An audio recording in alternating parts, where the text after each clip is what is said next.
여러분, 나비 효과라는 말을 한 번쯤 들어보셨을 것입니다. 이 나비가 어떤 효과를 만들어낸다는 것인데요. 나비, 새에 비해서 이 날개를 나풀나풀 거리는 것이 크게 이렇게 바람을 만들어내지도 않고 미약하지 않습니까? 그런데 이 나비가 날개를 움직이며 만들어내는 그 작은 공기의 파동이 엄청나게 큰 다른 것을 만들어낸다라는 뜻의 이론이 나비 효과입니다. 본래 초기 값의 아주 작은 차이에 따라서 결과가 완전히 달라질 수 있다라는 과학 이론으로 만들어졌고요. 현재는 사회 현상을 설명할 때도 광범위하게 사용되고 있다고 합니다. 1960년대 미국 매사추세츠 공대의 기상학자 에드워드 로렌츠가 이 기상 연구를 하면서 설명되어지지 않는 기상 현상들이 있더라는 것이죠.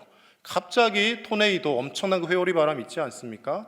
그것이 일어날 상황이 아닌데 일어나고 무엇으로도 설명되지 않는 것을 이 나비 효과 이론으로 풀어냅니다. 그래서 지구 정반대편에서 작은 나비들이 날개 몇 번 나풀나풀거린 것이 그것이 연쇄적인 반응을 일으키게 되고 여러 가지와 결부되어서 지구 반대쪽에서는 엄청난 큰 폭풍을 만들어낼 수도 있다라는 것이죠.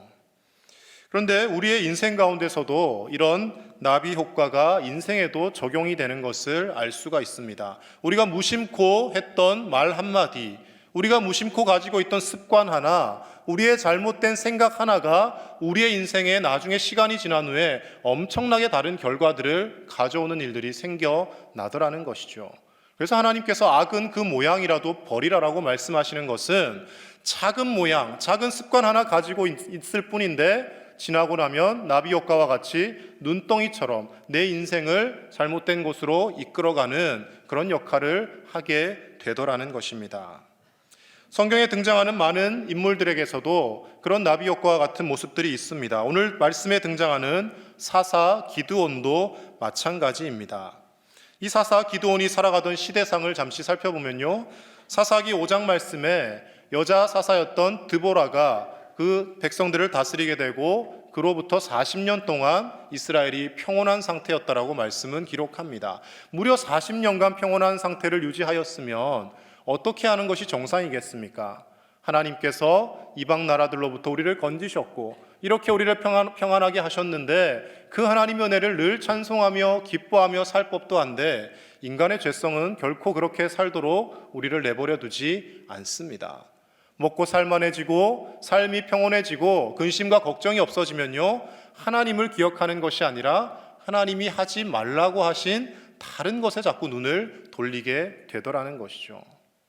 외적의 침입이 없어지니까, 삶이 평온해지니까 이제 이스라엘 백성들이 다시금 바알을 숭배하고 아세라, 아스타롯을 숭배하기 시작을 합니다. 왜냐하면 그 신상들이 풍요와 다산을 가져준다라고 그들이 믿었기 때문입니다.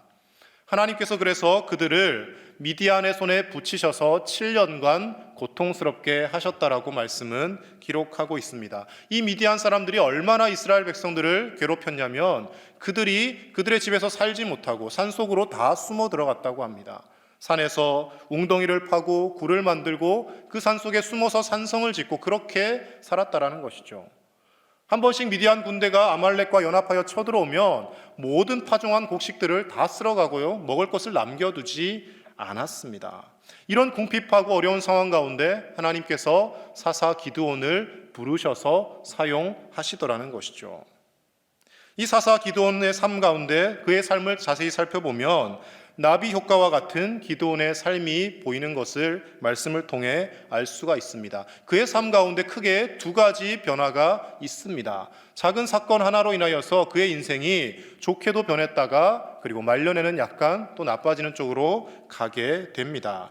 기드온에 대해서 설명한 말씀에 대해서 하나님이 어떻게 그를 부르셨는지 사사기 6장 11절 후반부와 12절 말씀 우리 같이 함께 읽어보겠습니다. 시작. 마침 요아스의 아들 기드온이 미디안 사람에게 알리지 아니하려 하여 밀을 포도주 틀에서 타작하더니 여호와의 사자가 기드온에게 나타나 이르되 큰 용사여 여호와께서 너와 함께 계시도다. 아멘. 아멘. 아멘. 여러분, 기드온의 모습이 지금 큰 용사의 모습이 아닙니다. 근데 하나님의 사자가 기드온을 부를 때 이런 소심하기 짝이 없는 기드온이요 이렇게 부르지 않고요, 큰 용사여라고 부릅니다. 미디안 사람들에게 자신이 타작한 곡식을 빼앗길까 봐 밀을 포도주의 틀에서 숨겨서 지금 타작을 하고 있습니다. 이거 뺏기면 안 되는데, 절대로 이 양식은 지켜야 되는데 생각하며 기드온이 겁을 내며 벌벌 떨며 살아갔다라는 것이죠. 그런 소심한 기드온에게 하나님은 큰 용사라고 표현하고 계십니다. 그리고 말씀을 쭉 계속 보시면 기드온이 정말 언제 그렇게 소심했냐 하는 듯이 기드온이 용사로 만들어져 감을 볼 수가 있습니다. 기드온의 삶을 바꾸게 된 결정적인 나비 효과와 같은 첫 번째 이유는 무엇이겠습니까? 그 첫 번째는 바로 하나님이 함께 하신다는 믿음 때문이었습니다. 다른 어떤 거창한 일이 일어난 것이 아닙니다. 하나님이 정말 나와 함께 하시구나, 이 어렵고 힘든 세대 가운데서도 하나님이 우리를 떠나지 않고 지키고 계시구나, 그것을 기드온이 깨닫고 그 믿음을 가진 순간 그는 점점 큰 용사가 되어져 갔다라는 것이죠. 하나님이 함께 하신다는 확신을 가지고 그가 첫 번째로 행했던 일은 바로 아버지 요아스의 집에 있던 바알의 제단을 박살내는 일이었습니다. 그의 아버지 집에도 바알의 신상과 제단이 있었던 것이죠. 그런데 아직까지는 조금 겁이 났던지 대낮에 그 일을 행하지 못하고 한밤중에 몰래 가서 그 바알 신상들을 다 회파하게 됩니다. 다음날 아침이 되니까 이제 사람들이 난리가 난 겁니다. 여러분, 우상 그 신상들 만들고 하는 거 굉장히 많은 돈이 들어가고요, 다 금으로 바르지 않습니까? 다 값어치가 있는 것들이에요. 사람들이 아침에 바알 신당이 다 회파가 돼 있으니까 이거 누가 이랬는지 범인 색출을 하기 시작하는 겁니다. 누가 감히 우리 바알을 건드렸느냐, 이 바알이 왜 이렇게 됐느냐 하며 찾아봤더니 기드온이 밤에 와서 그랬다라는 것이 밝혀진 것이죠. 놀라운 것은요, 아버지 요아스 집에 그 바알이 있었는데 아버지가 아들을 살리고자 그랬는지 어쩐지는 모르겠지만 요아스가 기지를 발휘합니다. 만약 바알이, 우리가 숭배하고 경배하는 이 바알이 진짜 신이면 자신의 신당을 이렇게 몹쓸 곳으로 만들어 놓은 사람을 가만두겠느냐, 지켜보자, 내 아들 기드온이 이렇게 했는데 바알이 심판하지 않겠느냐? 근데 지켜봐도 아무 변화가 일어나지 않죠. 바알이 가짜 신이라는 것이 밝혀지는 겁니다. 이때부터 기드온이 여룻바알, 바알과 다투었다, 바알을 대적했다라는 명예로운 별명을 얻게 됩니다. 점점 그가 용사로 만들어져 가는 모습인 것이죠.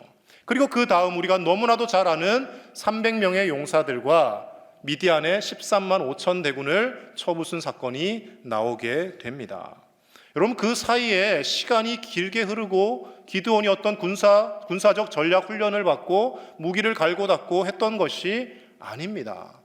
300명을 데리고 미디안의 대군과 맞서 싸울 수 있었던 것은 그 사이에 하나님께서 계속해서 내가 너와 함께 한다라는 그 음성을 들려주셨고, 기드온이 두려워 떨 때마다 하나님 한 번만 더 표징을 보여주십시오, 한 번만 더 제게 함께 하신다는 증거를 보여주십시오 했을 때 하나님께서 그것에 응답하셨을 뿐이라는 거예요. 여러분, 지금 전쟁터에 러시아와 우크라이나도 한참 전쟁을 하고 있는데요, 여러분, 무기 없이 하나님이 횃불과 항아리 들고 전쟁터로 300명만 데리고 나가라 하면 우리 갈 수 있겠습니까? 말도 안 되는 소리라고 못 가지 않겠습니까? 물론 오늘날 하나님이 그렇게 응답하실 리는 없겠지만 기드온이 지금 그런 무모한 일을 벌인 것이죠. 13만 명이 넘는 대군을, 그것도 엄청난 무기들로 잘 갖추어진 그 대군을 겨우 300명, 그리고 횃불과 항아리를 들고 가서 그들을 물리쳤다라는 것입니다. 나약하고 소심했던 기드온이 이런 놀라운 일을 할 수 있었던 것은 그에게 어떤 다른 큰 변화의 사건이 있었던 것이 아니라 하나님이 함께 하신다라는 그 믿음의 사건, 그 확신의 사건 하나가 그의 인생을 이렇게 용사의 삶으로 바꾸어 갔다라는 것입니다. 사랑하는 우리 제1의 가족 여러분, 하나님은 우리도 하나님의 백성으로 부르셨습니다. 하나님의 백성일 뿐만 아니라 예수 그리스도 안에서 우리를 하나님의 자녀로 삼아 주셨습니다. 어떤 부모가 자녀가 위험한 곳을 가는데 혼자 보내겠습니까? 자녀가 힘들다고 목 놓아 우는데 어떤 부모가 그것을 외면하며 그 자녀의 울음소리를 귀를 막고 듣지 않겠습니까? 우리 하나님, 우리의 울음과 신음소리에 응답하시고 우리와 오늘도 함께 하시는 줄로 믿습니다. 그렇지만 우리는 여전히 아픈 소식들이 끊이지 않는 어려운 시대를 살고 있습니다. 불의의 사고로 열심히 일을 하던 광부들이 목숨을 잃고 또 해를 입고 어려움을 당했습니다. 사람들이 붐비는 거리를 지나가다가 그곳은 늘 붐비는 곳이었고 늘 많은 사람들이 모이는 곳이었는데 예기치 않은 사건으로 인하여서 많은 사람들이 또 목숨을 잃었습니다. 여전히 전쟁으로 사람들은 죽어가고 있고 고통받고 세계 경제 물가는 치솟고 점점 살기가 어려워지고 있습니다. 어떻게 살아가야 할지 막막하고요. 우리 세대는 어떻게든 살아낸다 할지라도 우리 자녀들이, 우리의 손주들이 어떻게 살아갈지 걱정이 되는 것이 현실이지 않습니까? 이런 현실 앞에서 우리도 기드온과 같이 소심해질 수밖에 없습니다. 돈을 더 모아야지. 돈 없이 못 살 것 같아. 어떻게 해서든지 한 푼이라도 더 벌어야지. 이렇게 우리가 생각을 하는 것이 어쩌면 당연할지도 모르겠습니다. 그러나 여러분 분명히 말씀을 보십시오. 하나님이 큰 용사여라며 기드온을 부르실 때도 그때 7년간이나 무려 미디안의 압제를 당하던 상황이었습니다. 성경 어느 시대를 봐도요, 하나님이 함께 하신다고 해서 아무런 걱정 근심이 없고 염려가 없던 시대가 없습니다. 다윗의 시대 때도 블레셋이 늘 쳐들어왔고요, 아브라함도 늘 쫓기며 이삭도 쫓기며 살았고, 심지어 예수님이 이 땅에 오셨을 당시에도 로마의 지배하에 있었습니다. 임마누엘의 하나님, 하나님이 우리와 함께 하신다라고 예수 그리스도를 이 땅에 보내셨는데 그러면 로마를 뒤엎어야 되는 것 아닙니까? 우리의 상황이 달라져야 되는 것 아닙니까? 그런데 여전히 백성들이 로마의 치하에서 힘들게 살아가더라는 것이죠. 그렇다고 해서 하나님이 함께 하시지 않은 것입니까? 그렇지 않다라는 겁니다. 인간의 죄악과 그 죄성으로 인한 사회적 부조리로 인하여서 여전히 이 세상은 우리 주님 다시 오시는 그날까지 억압과 차별과 고통과 근심이 끊이지 않을 것입니다. 하지만 그럼에도 불구하고 우리가 믿음의 눈을 떠서 바라보면 오늘 우리를 큰 용사라 부르시며 내가 너와 함께 한다고 하는 하나님 아버지의 그 놀라운 음성을 듣게 되는 줄로 믿습니다. 하나님이 우리와 함께 하신다는 이 믿음을 가질 때 우리가 이 험한 세상, 여러 가지 슬픔과 아픔이 끊이지 않는 이 세상을 살아갈 때 끝까지 믿음 지키며 승리하며 살게 될 줄로 믿습니다. 믿음으로 이 어렵고 험한 세상 담대히 승리하며 살아가시는 저와 여러분들의 복된 삶이 되시기를 간절히 축복합니다. 첫 번째가 기드온의 삶에 긍정적인 나비 효과가 일어났다면요, 두 번째 기드온의 삶에 일어난 나비 효과는 부정적인 나비 효과입니다. 아주 작은 계기들을 통하여서 기드온이 그의 인생 말년에 조금씩 타락해가는 모습을 보여주고 있습니다. 두 번째 드러나는 것은요, 바로 기드온의 자기 과시입니다. 어느 은연중에 기드온이, 그 소심했던 기드온이 조금씩 자기를 드러내기 시작했다라는 것이죠. 300용사들을 이끌고 미디안 대군 13만 5천 명 사이로 쳐들어가야 됩니다. 근데 아직도 확신이 부족합니다. 하나님이 한 번 더 계시를 주십니다. 전날 밤에 부하를 데리고 한번 그 미디안의 진영에 정탐을 가보라고 합니다. 갔더니 미디안 군사가 악몽을 꾼 이야기를 하는데 기드온의 칼에 우리가 다 죽는 꿈을 꾸었다. 그것을 듣고 이건 100%다. 확신을 하고 이제 300명 갖고도 이길 수 있겠구나. 하나님이 우리를 이기게 하시겠구나 생각을 하고 병사들을 이끌고 갑니다. 그리고 작전 지휘를 내리는데 그 지휘를 내리는 말투가 좀 특이합니다. 우리 17절과 18절 말씀 같이 읽겠습니다. 시작. 그들에게 이르되 너희는 나만 보고 내가 하는 대로 하되 내가 그 진영 근처에 이르러서 내가 하는 대로 너희도 그리하여 나와 나를 따르는 자가 다 나팔을 불거든 너희도 진영 주위에서 나팔을 불며 이르기를 여호와를 위하라 기드온을 위하라 하라 하니라. 아멘. 그럼 작전 지휘하는데요, 지금 이 두 절 말씀에 내가, 나만, 나와, 나를 따르는 자, 나라는 단어가 무려 6번이나 들어가고 있습니다. 내가 시키는 대로 해야 돼, 나만 봐야 돼, 내 지시만 따라야 돼, 내 명령만 따라야 돼, 자기가 앞서가고 있더라는 것이죠. 그리고 그들의 전쟁 구령이 여호와를 위하라 여기까지 했어야 합니다. 그런데 그 뒤에 기드온을 위하라 이거 하나를 더 붙입니다. 하나님이 분명히 이 전쟁 이기게 하실 터인데 나도 그 전쟁의 대승의 공을 조금은 가져와야겠다. 여러분 어찌 보면 당시에 전쟁을 치르는 군사들의 당연한 모습일 수도 있습니다. 군대를 지휘하는 장수의 이름을 외치며 우리를 지휘하는 유능한 장군을 연호하는 것 당연한 일이죠. 그런데 하나님은 그렇게 보시지 않는다라는 것이죠. 하나님이 하신 겁니다. 만약에 13만 대 13만이 붙어서 이겼는데 그렇게 했다라면 그 영향이 덜할 수 있겠죠. 그런데 300명이 13만 5천 명을 물리친 사건입니다. 거기에 기드온을 위하라를 슬쩍 끼워 넣고 20절 말씀에서도 여호와와 기드온의 칼이다. 기드온을 또 붙여 넣습니다. 하나님의 칼인 것이죠. 하나님이 우리를 사용하신 것이죠. 그런데 자신을 조금씩 과시하기 시작하더라는 것입니다. 히브리서 11장 말씀에는 분명히 기드온을 믿음의 사람이라고 소개를 합니다. 그도 연약함이 있었고 여러 가지 부족함이 있었지만 하나님은 그런 연약함까지도 감싸시고 그를 믿음의 사람이라 소개를 합니다. 그러나 이어지는 사사기의 말씀을 쭉 읽어보시면 기드온이 자기 과시를 하는 이 시점부터 조금씩 변질되어져 갑니다. 그 미디안의 대군을 격파하고요 12만 명을 죽이고 그리고 남아있는 15,000명 뒤를 쫓습니다. 그들도 뒤쫓아서 거의 전멸시키는데 그 미디안의 두 왕 세바와 살문나를 뒤쫓는 과정에서 숫곳이라는 곳에 이르러 이제 지쳐서 탈진할 상황입니다. 떡을 좀 달라고 그곳 방백들에게 요청을 하는데 거절을 하죠. 그곳의 방백들은 어쩌면 당연했을지도 모르겠습니다. 당시에 미디안이 훨씬 강력한 나라니까 줄 잘못 썼다가 이스라엘 도왔다가 우리도 미디안에 해를 입을 수 있으니까 이스라엘의 요청을 거절하는 것이죠. 브누엘이라고 하는 망대에 올라가서 거기에 있는 사람들에게도 요청하는데 또 거절을 당합니다. 예전에 소심한 기드온 같으면 그런가 보다 하고 넘어갔을 텐데요. 기드온이 이를 갈며 갑니다.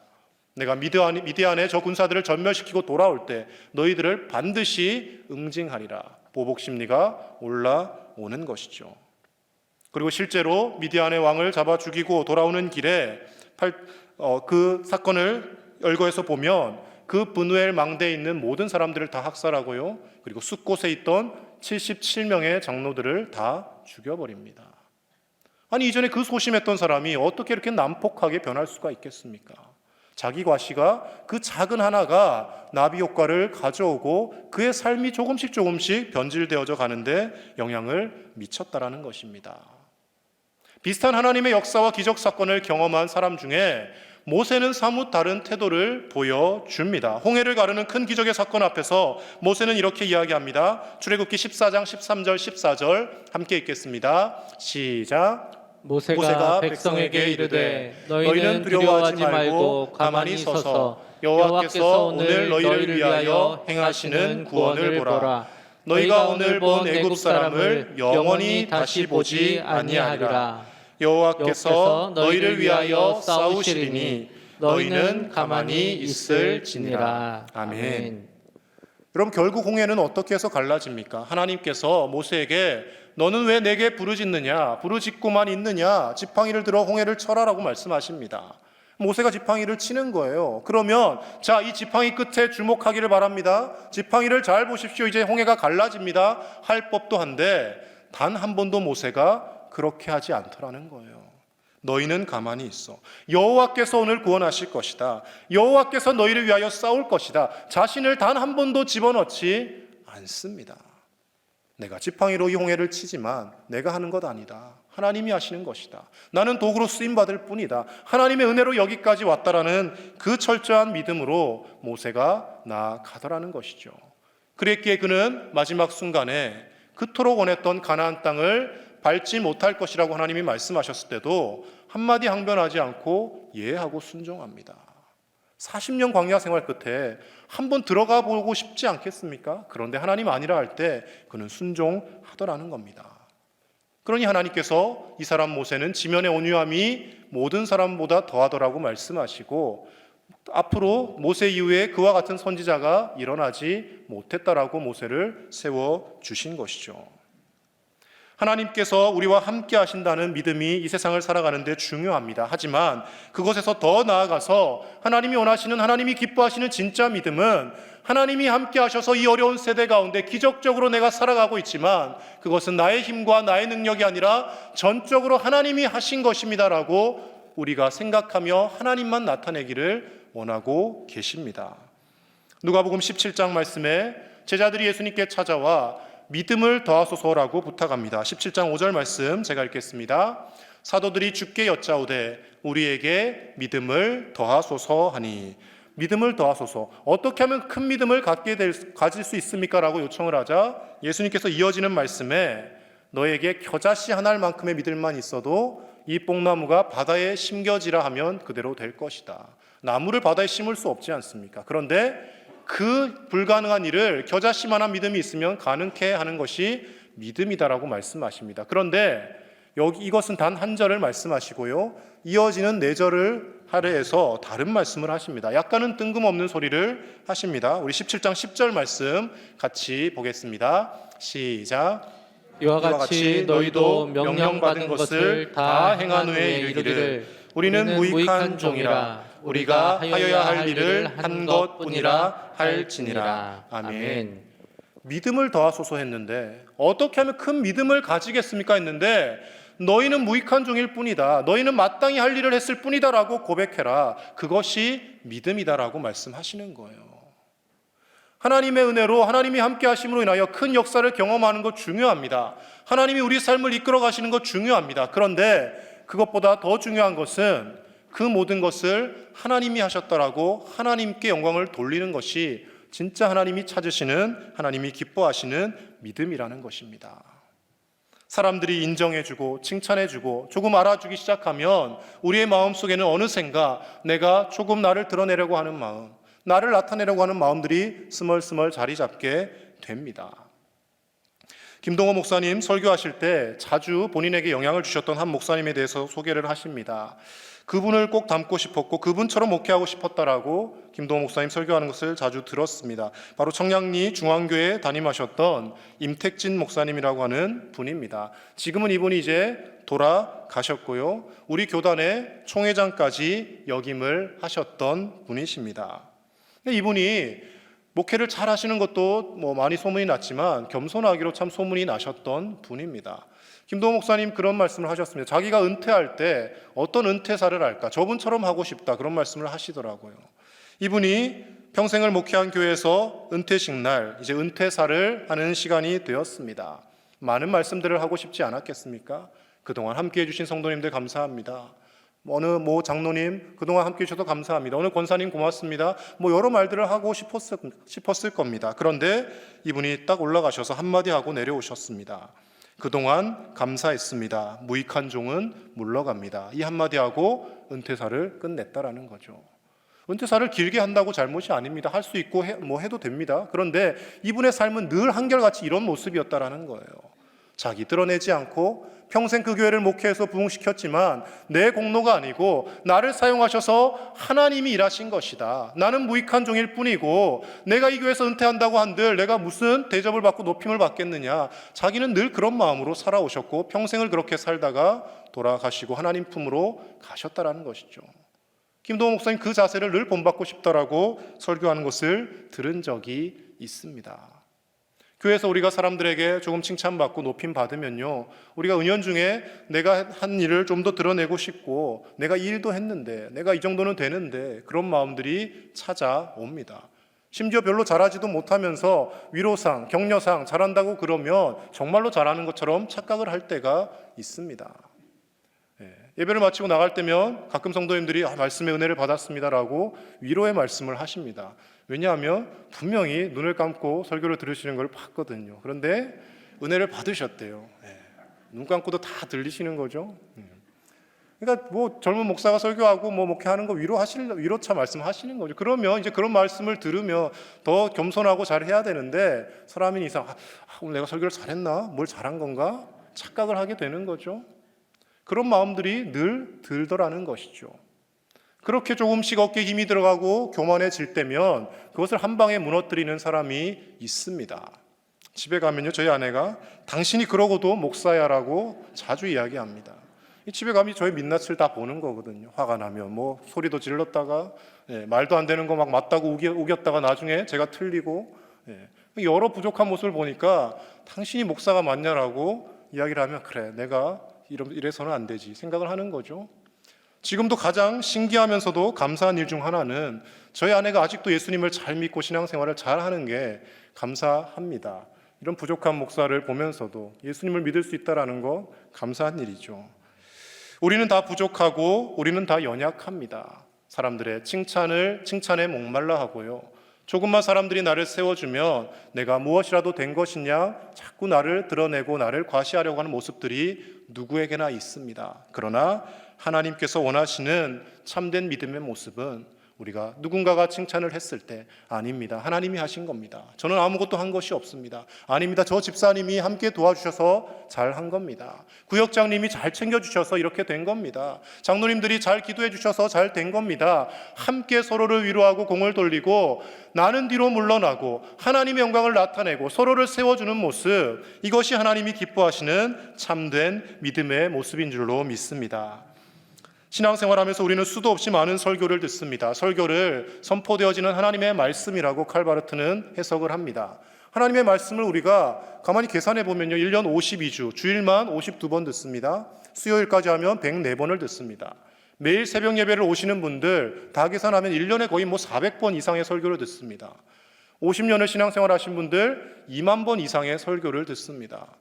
그 2만 번의 설교가 다 다른 내용, 다 처음 듣는 내용일까요? 그렇지 않습니다. 성경을 이렇게 보면요, 대략적으로 한 4가지 정도로 설교의 주제가 압축됩니다. 우리가 살아가는 이 세상 누가 만드셨는지 첫 번째죠. 우리 인간이 왜 죽을 수밖에 없는 존재가 되었는지 두 번째 내용입니다. 그 죽을 존재인 우리를 하나님이 사랑하셔서 예수님을 십자가에 내어주신 것 세 번째입니다. 마지막 네 번째는 그 사랑을 입은 우리가 어떤 마음가짐과 어떤 자세로 살아야 하는지 네 번째 주제인 거죠. 대부분의 설교가 이 4가지에 다 걸립니다. 다 들어갑니다. 그럼 이 비슷한 내용의 설교를 우리가 2만 번을 들었다고 해서 2만 1번째는 이제 들을 필요가 없겠습니까? 또 듣고 또 듣고 그렇게 우리가 겸손하게 다듬어지고 만들어져 가야 하는 것입니다. 이스라엘 백성들은 이것을 알기 위해서 무려 40년간을 광야 생활을 하며 하나님의 백성으로 훈련을 받습니다. 어제 걸었던 그 길 또 걷고 오늘 걸었던 그 길 내일 또 걷고 계속해서 광야를 빙글빙글 돕니다. 한 달이면 가는 그 가나안 땅까지의 거리를 무려 40년간을 돌며 그 지루하고 고된 훈련을 시키더라는 것이죠. 하나님이 왜 그렇게까지 하시겠습니까? 너희들이 출애굽해서 젖과 꿀이 흐르는 가나안 땅에 들어가는 거 너희들이 잘해서 아니다. 전적인 하나님의 은혜다. 그곳에 가서 잘 먹고 잘 살게 되었을 때 교만하지 말고 하나님의 은혜를 잊지 말고 기억하라고 무려 40년을 훈련시키더라는 거예요. 우리의 삶도 마찬가지입니다. 설교를 2만 번 듣던 3만 번 듣던 우리가 하나님의 은혜만을 나타내고 나를 구원하신 예수 그리스도의 십자가만 드러내고 내 영혼이 은총 입어서 내가 사는 그 어느 곳이 얼마나 힘든 삶의 현장이라 할지라도 하나님이 함께 하시면 천국이 될 수 있습니다. 드러내는 삶으로 우리를 훈련시키기 위해서 하나님은 우리에게 오늘도 말씀하시고 또 우리가 예배 자리에 나오기를 원하신다라는 것입니다. 사랑하는 우리 제일의 가족 여러분, 여러 가지 힘들고 어려운 시대를 살아가고 있습니다. 그러나 분명히 기억하십시오. 하나님이 이 어려운 시대도 우리와 함께하고 계시고 우리를 통하여 역사하시고 그리고 하나님은 그 역사하시는 하나님을 우리를 통하여 드러내기를 원하고 계십니다. 끝으로 우리 갈라디아서 6장 14절 말씀을 함께 읽겠습니다. 시작. 그러나 내게는 우리 주 예수 그리스도의 십자가 외에 결코 자랑할 것이 없으니 그리스도로 말미암아 세상이 나를 대하여 십자가에 못 박히고 내가 또한 세상을 대하여 그러하니라. 아멘. 죽을 우리를 구원하셔서 영원한 천국으로 인도하신 그 하나님의 무엇보다 큰 기적의 사건, 그것들을 자랑하시고 나는 뒤로 물러서고 나는 무익한 종일 뿐입니다. 예수님만 자랑하며 우리를 구원하신 하나님 아버지의 크신 은혜만 자랑하며 살아가는 건전하고 선한 나비 효과를 경험하며 사는 저와 여러분들의 복된 삶이 되시기를 예수님의 이름으로 간절히 축복합니다. 말씀을 생각하며 이 시간 우리 함께 기도하겠습니다. 함께 기도하실 때 하나님이 우리와 함께 하신다는 믿음으로 이 험난한 세상을 승리하며 담대하게 살게 하여 주시옵소서. 하나님의 은혜와 예수님의 십자가의 사랑만을 자랑하는 우리의 삶이 되게 하여 주시옵소서. 담임 목사님 강건함을 주셔서 속히 목회 현장으로 돌아오실 수 있도록 목사님 위해서 기도해 주시고 다음 주에 수능 시험을 치르는 우리 수험생들 그리고 취업을 준비하는 자녀들을 위해서 함께 기도해 주시고 무엇보다 큰 참사로 아픔을 당한 모든 유족들과 고통 가운데 있는 이 나라 국민들을 하나님 위로하시고 다시는 이러한 아픔들이 반복되지 않게 해달라고 이 시간 함께 마음을 다해 기도하며 나가겠습니다. 하나님 아버지, 오늘도 우리와 함께 하시며 우리를 큰 용사라 말씀하여 주시니 감사를 드립니다.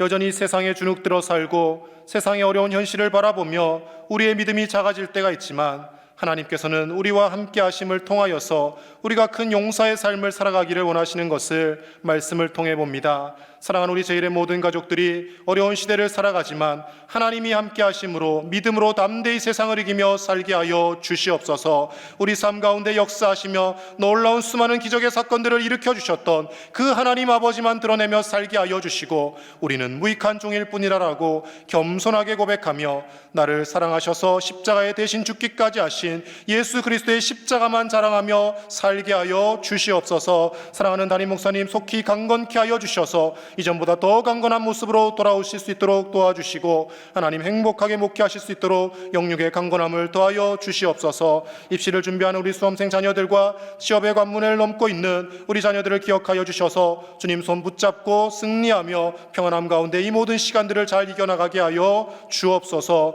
무엇보다 참사로 인하여서 고통 가운데 있는 유족들의 눈물을 닦아주시고 이 나라 국민들을 위로하여 주시며 사회적 제도와 모든 장치들이 잘 정비되게 하여 주시고 모든 사람들의 국민들의 마음이 하나 되어서 이 어려운 때를 잘 이겨나가게 하여 주시옵소서. 감사를 드리며 예수님의 이름으로 기도드립니다. 아멘.